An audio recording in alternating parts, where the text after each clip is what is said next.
there was two shooters, one on the bridge, one under the bridge, and just start to shoot for 20 minutes. They shoot, change magazine and just shoot. Okay, now this actually pisses me off because Australia is always sold as this gun-free utopia, the place where we're told that they got it right. The place where guns were banned, confiscated, taken from the people, and everyone was supposedly made safer because of it. And yet, here we are, mass shootings still happening. As more information came out, it got even worse because according to witnesses, the police were already there when it started and they did nothing for 20 minutes. That's not my opinion. That's what the guy who was standing there watching it happen said. 20 minutes. You can run 3 miles in less than 20 minutes. That's not a quick burst of violence. That's sustained slaughter for 20 minutes.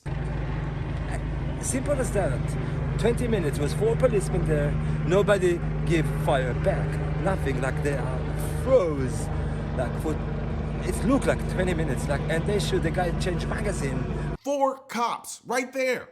And according to the witnesses, they just stood there.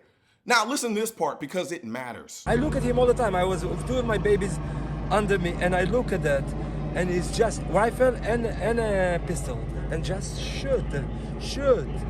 And the other one was under. They start to come close to the audience.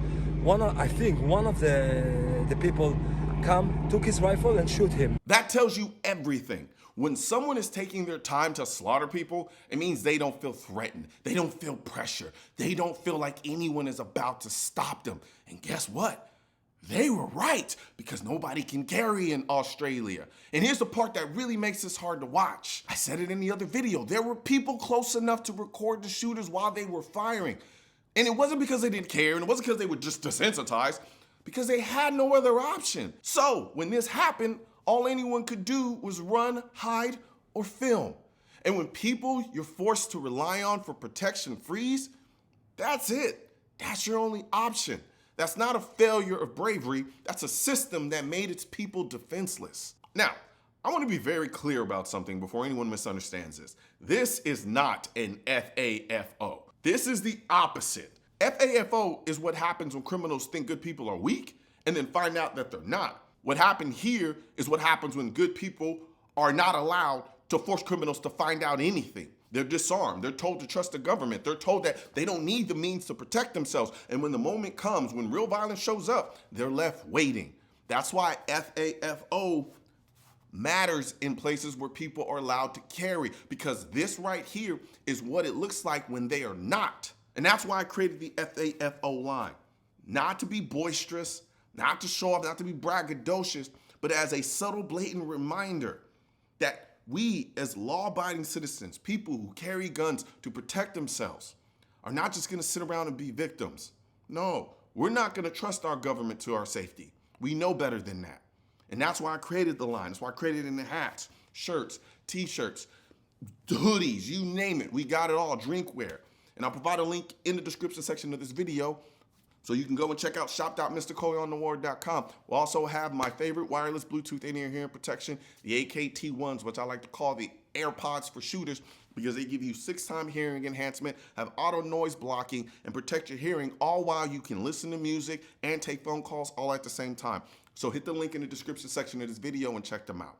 All right, now let's talk about how this failed at every level. Here's the part that blows my mind. Australia didn't just restrict guns, they confiscated them and they took them. They didn't ask politely, they didn't compromise, they said, you don't need these, we'll keep you safe.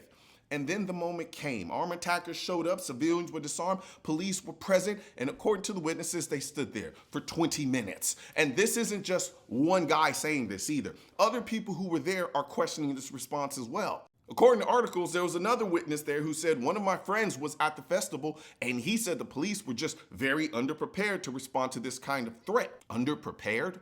That's not an insult. That's a description. And she goes on to say there should never be a situation where a member of the public or even a plainclothes policeman is in a shootout with an active gunman.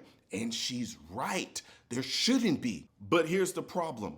When you disarm the public and the police freeze, you've guaranteed exactly that situation. She goes on to say that there was a police station less than a block from where the shooting was happening. It is beyond my understanding as to why it took so long to handle. less than a block? This wasn't about distance, this was about readiness. And they weren't ready for this.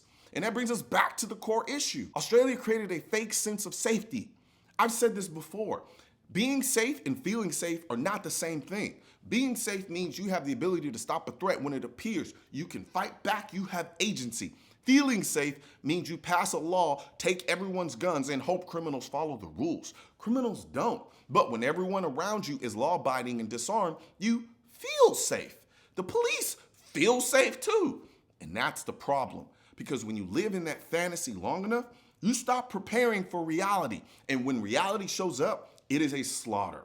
And people stand there watching it happen because they have no other choice. This isn't complicated. Australia disarmed its people and told them to trust the government. And when the moment came, the government froze for 20 minutes. This is what forced helplessness looks like. And this is why people keep warning against giving up the ability to protect themselves. Because once it's gone, you don't get to decide when you need it again. One thing's for certain and two things are for sure.